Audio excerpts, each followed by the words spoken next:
Okay, Kryptuhan, good morning. Kahapon hindi ako masyado nag-trade. Maka-trade lang ako ng isa o dalawa. Tapos ngayon, importante talagang execution.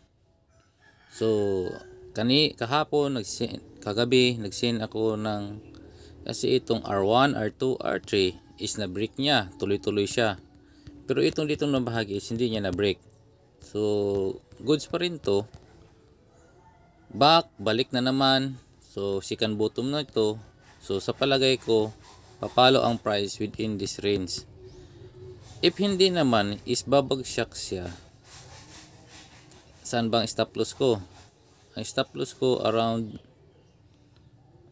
ano yung stop loss ko Ito yung stop loss ko, 43,100. So, kapag bumagsak siya, is talo ako. Dito na rin siyan. 100. Dapat hindi niya malagpasan to, itong within this line. Ito po. Dapat hindi bumagsak yung price. If ever na bumagsak, it means mali ang bias ko. So, dito lang. Ayan, 100. Hindi ko na nilagay dito sinagad kasi kapag bumagsak is tuloy-tuloy. Yun po, yun. Yun ang reading ko sa market sa ngayon. Pero nagbabago siya. Nagbabago yung market. Depende kasi yun sa, even na meron ito, nilagpasan niya, pero hindi talaga high accuracy na win rate. Hindi talaga.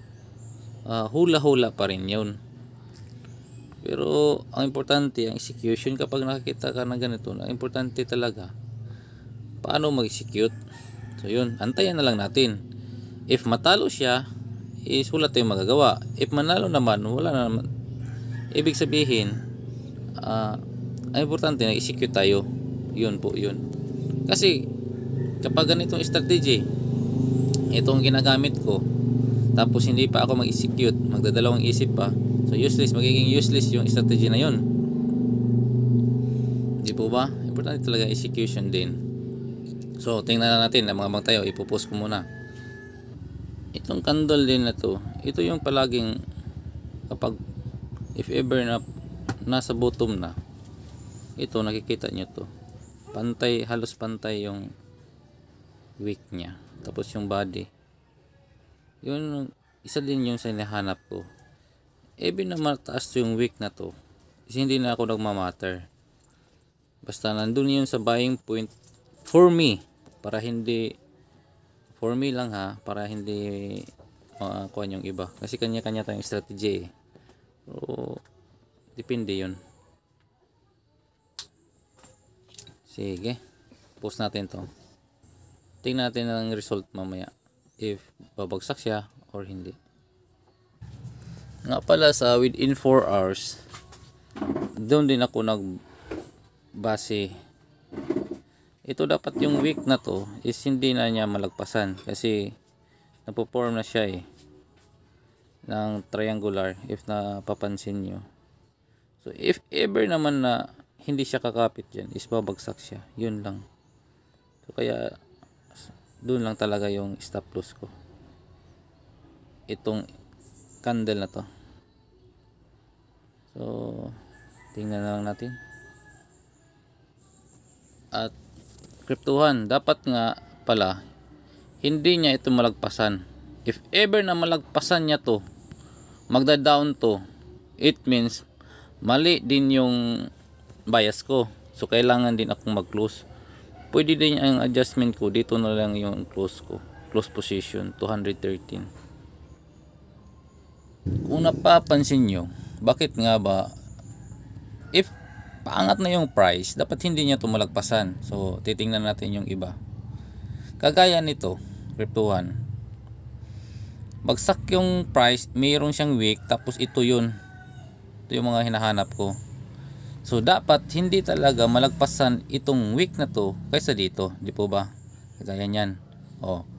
Di ba mas mas malalim to konti kaysa dito. Kaya tuloy-tuloy yung price.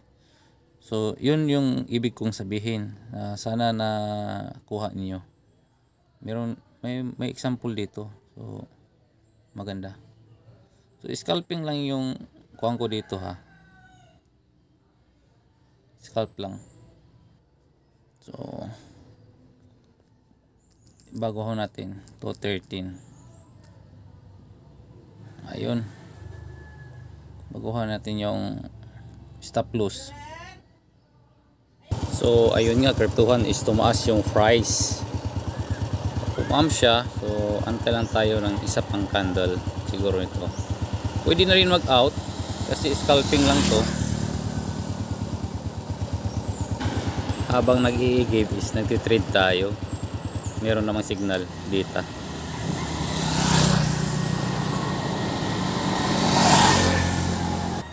Hindi yata natin yun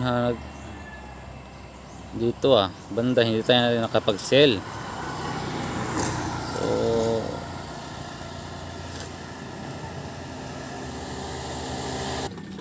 ayun, bumagsak na siya.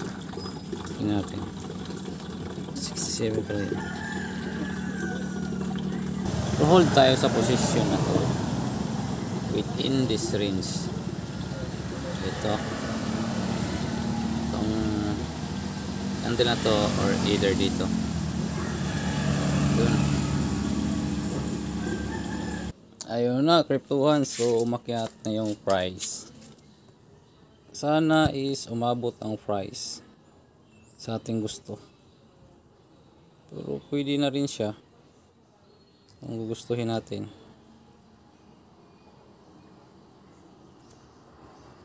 Antay tayo konti. Okay, kryptohan. So ito sa bahagi na to dapat hindi lumagpas na yung price dito. Dito. So mag-stop loss tayo sa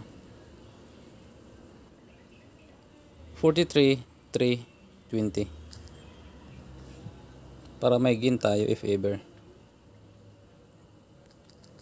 43,320. So yun. Ayan na. Ayun, kryptohan. So umakyat na yung price. So yun. Let's go.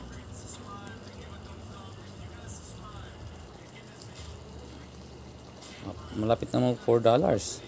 Good. So okay, 370 confirm. Dapat hindi ito malagpasan itong dito na candle. So goods. Ayun, nakapag-sell na tayo. So goods. In this range nakapag-sell tayo dito lang. So ayun. So may 3.18 tayo. So good na yan. So hanap na tayo ng entry. Bye bye, see you.